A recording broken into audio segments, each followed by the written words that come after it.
ఎటువంటి నొప్పైనా సర్జరీ లేకుండా Indo British Advanced Pain Clinic. నమస్తే, welcome to Telugu One News. నేను మీ ఫజల్. ఆమ్ ఆద్మీ పార్టీ రాష్ట్ర కన్వీనర్ డాక్టర్ సుధాకర్ గారు మనతో ఉన్నారు. ఆయనతో చర్చ చేద్దాం. సార్ నమస్తే. నమస్తే అండి. సార్, కేజ్రీవాల్ పరిస్థితి ఏంటి సార్? ఇప్పుడు ఢిల్లీలో ఆయన పాలన జైలు నుంచే కొనసాగిస్తున్నారా? నేను అనుకోవడం ఇంకా జైలుకి అయితే వెళ్ళలేదు, కానీ అక్కడ ఈడీ విచారిస్తున్న ప్లేస్ నుంచే పరిపాలన సాగుతుంది అనుకోవచ్చా? అంటే ఇప్పుడైతే ఈడీ దాంట్లో ఉన్నారు, జైలుకి వెళ్ళిన ఆశ్చర్యం లేదు. అయితే ఒక్కటి నేను ఇక్కడ తప్పనిసరి కొన్ని విషయం మెన్షన్ చేయాలి.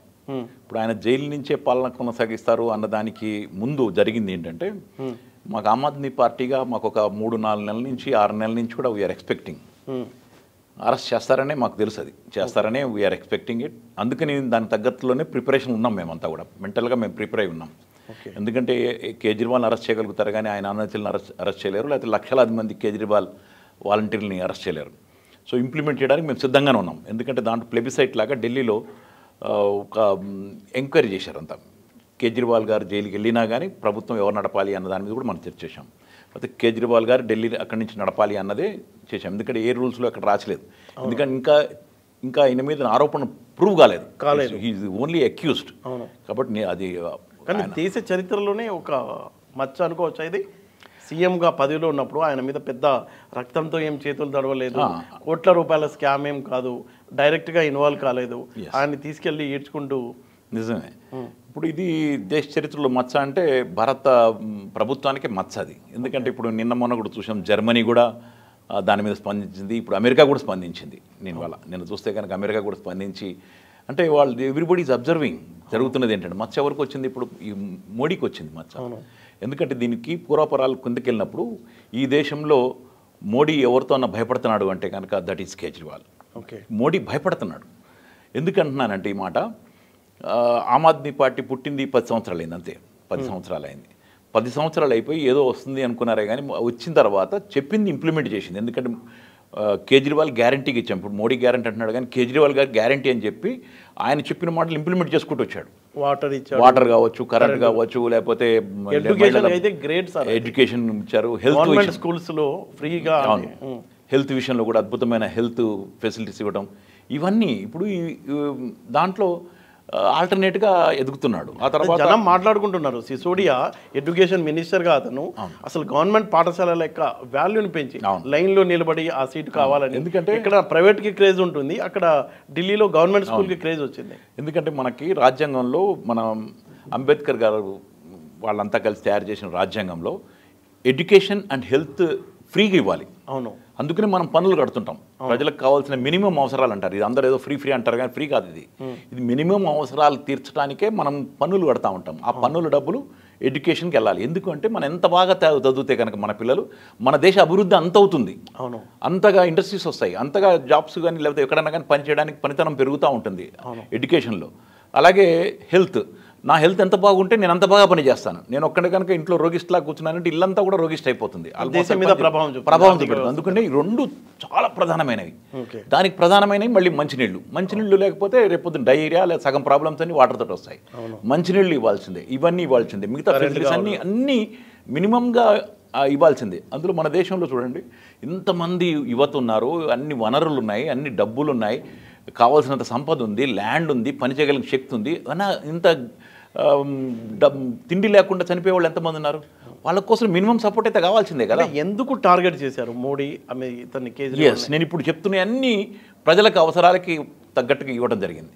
ప్రజలకు ఎక్కడైతే ఇవ్వడం మొదలుపెట్టారో ప్రజలు ఈరోజు ఆయన్ని చేయటం, తర్వాత ఢిల్లీ మేయర్ పదవిని కూడా కూర్చోబెట్టడం, పక్కనున్న పంజాబ్లో కూడా ఎంటర్ అయ్యి పంజాబ్లో కూడా అద్భుతమైన రీతిలో గెలవటం, గుజరాత్లో కూడా కొన్ని సీట్లు రావటం, గోవాలో రావటం, హర్యానా రావటం, ఇట్లా రాష్ట్రాలు పెరుగుతున్నాయి. కాబట్టి రేపు పొద్దున ఆల్టర్నేట్గా అన్ని పేపర్లు కూడా ఈ మధ్యకాలం రాష్ట్రం మొదలుపెట్టినాయి. ఢిల్లీ ఎడ్యుకేషన్ గురించి అమెరికా వాల్ స్ట్రీట్ జర్నల్ రాసింది. ప్రపంచంలో చాలామంది ఈరోజు ఏదో కేజ్రీవాల్ మోడల్ అని చెప్పి చుట్టం మొదలుపెట్టారు. దాంతో ఈయనకు భయం పట్టుకుంది ఏంటంటే something is going to happen. Kejriwal కనుక రేపు పొద్దున వస్తే దేశం మొత్తం మీద మారిపోతుంది, కేజ్రీవాల్ నాకు ఆల్టర్నేట్ అవుతాడు కాబట్టి ఆయన అనగొట్టాలి అని ఫస్ట్ సత్యేంద్ర జైన్ గారిని, ఏదైతే హెల్త్ మీరు ఇంతకుముందు చెప్పిన మంచి హెల్త్ ఇస్తున్నా ఆయన తీసుకెళ్లి జైల్లో కూర్చోబెట్టారు. ఎక్కడ 100 crores హవాలా జరిగింది అని పెట్టి ఆయన్ని 1.5 years అయింది.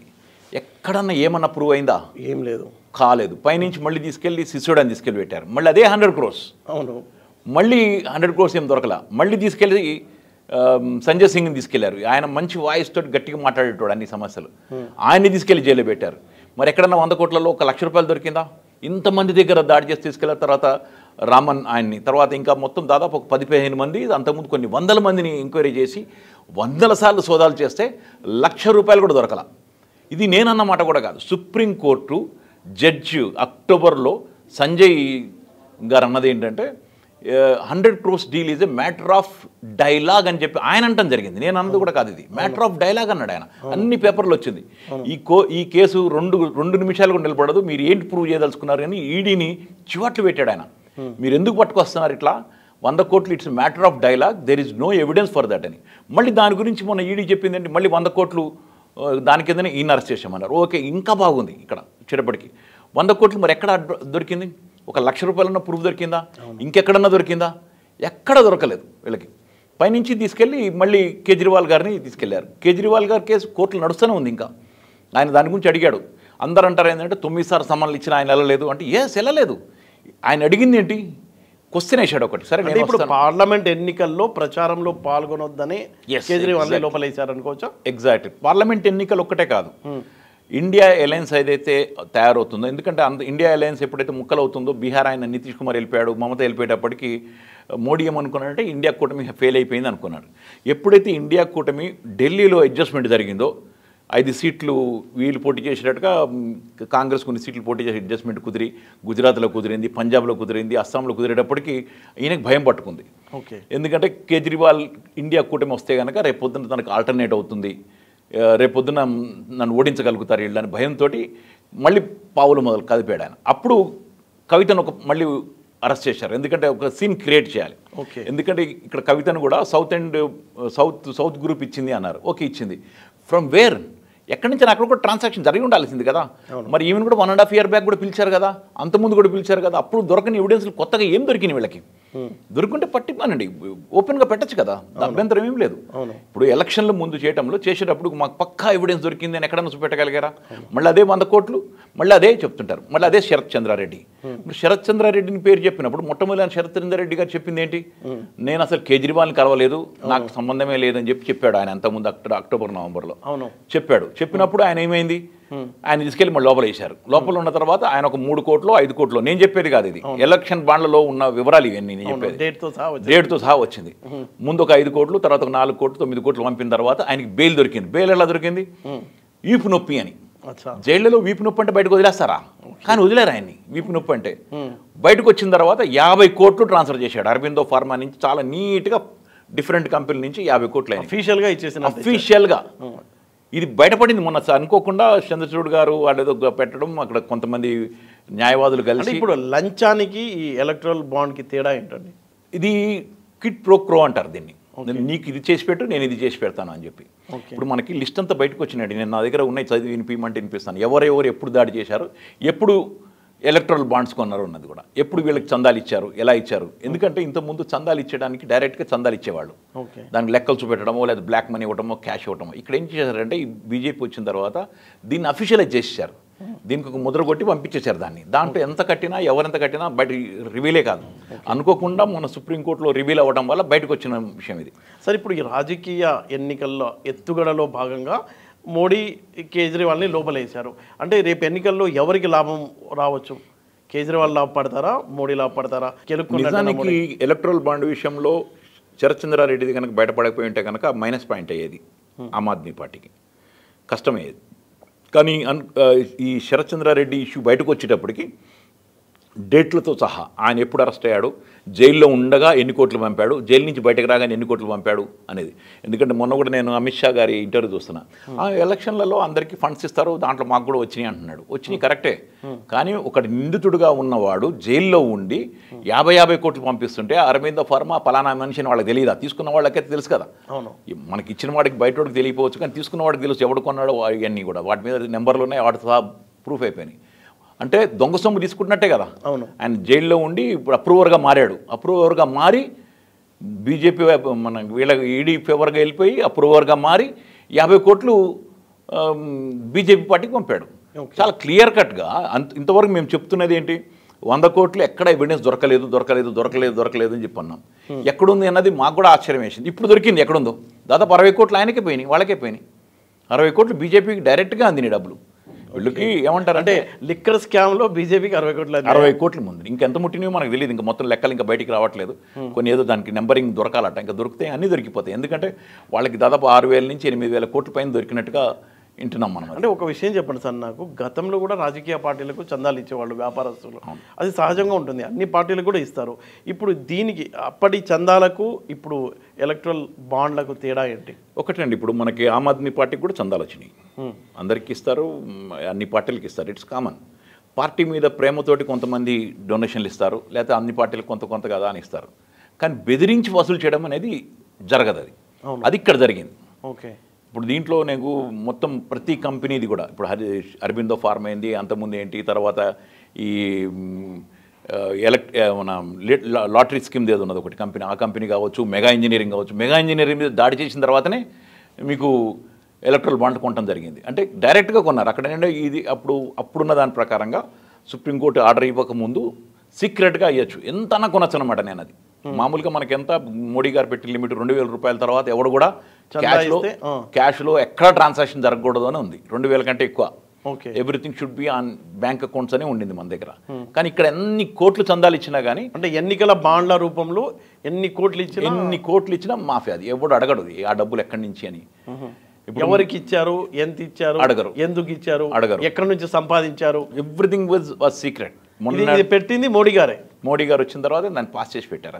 అది దాంట్లో ఓకే, దాంట్లో పెట్టింది మేజర్ పార్ట్ అంతా కూడా వాళ్ళకే వచ్చినాయి. అన్ని ఎలక్షన్లకి బీజేపీకి వచ్చినాయి. అది కూడా ఎలా వచ్చినాయి? బెదిరించి. నేను ఇక్కడ 6,000 కోట్ల చిల్లర రూపాయలు, ఇప్పుడు 6,000 కాదు, దాదాపు వాళ్ళకి 9,000 కోట్లు, ఇంకా 2-3 కోట్ల లెక్కలు తెలియలేదు.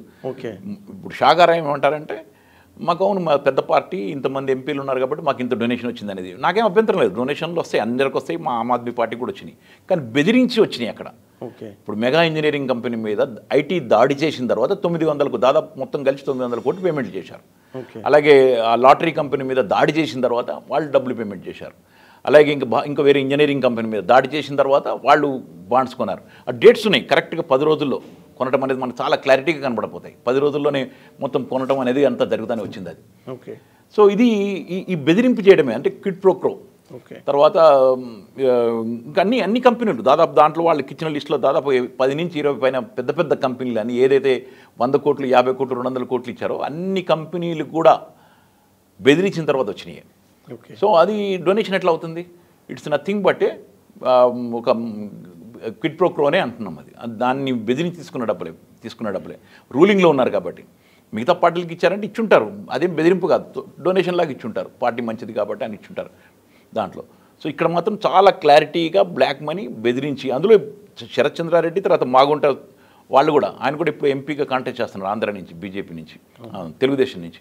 ఆయన కూడా ఉన్నాడు దీంట్లో, అప్రూవర్గా మారిన దాంట్లో లిస్ట్లో. ఆయన కూడా ఇప్పుడు now he is contesting and BJP supporting him. So everything is very clear. ఇక్కడ జరిగిందంతా టోటల్గా కరప్షన్ జరిగింది. వీళ్ళు ఏమైనా అన్యాయంగా తీసుకెళ్ళి ఇన్ని పెట్టారు, ఎందుకంటే రేపు పొద్దున ఆల్టర్నేట్గా పెరుగుతాడని. వీళ్ళు చేసింది ఏంటంటే, ఒక విధంగా ఇది కనుక బయటపడకపోయి ఉంటే కనుక, ఈ శరత్ చంద్రారెడ్డి ఈ ఇష్యూ పెరగబెట్టుకుంటే కనుక నిజంగా ఆమ్ ఆద్మీ పార్టీకి నష్టం చాలా జరిగి ఉండేది. కానీ ఇప్పుడు మాత్రం మొత్తం సీట్లని గెలవబోతున్నారా ఢిల్లీలో ఉన్న ఎంపీ సీట్ అని చెప్పలేను. ఓకే. రోజు రోజుకి మారుతుంది. ఓకే. రోజుకి ఇప్పుడు ఏంటంటే, నేను మీడియా అంతా వీళ్ళ చేతిలో ఉందండి, అదాని చేతిలో ఉంది, తర్వాత రిలయన్స్ అధినేత వీళ్ళ చేతిలో ఉన్నది. ఇప్పుడు మీలాంటి ఛానల్స్ తప్ప వేరే ఛానల్స్ ఏమి వాళ్ళ చేతిలో ఉన్నాయి. మీలాంటి ఛానల్స్ కూడా చాలా వరకు కొనేస్తున్నారు వాళ్ళు. అది కూడా ఇన్ఫ్లుయెన్స్ చేస్తున్నారు, బెదిరిస్తున్నారు, మార్చేస్తున్నారు, చాలామందిని మార్చి రాయించుకోవడానికి ట్రై చేస్తున్నారు.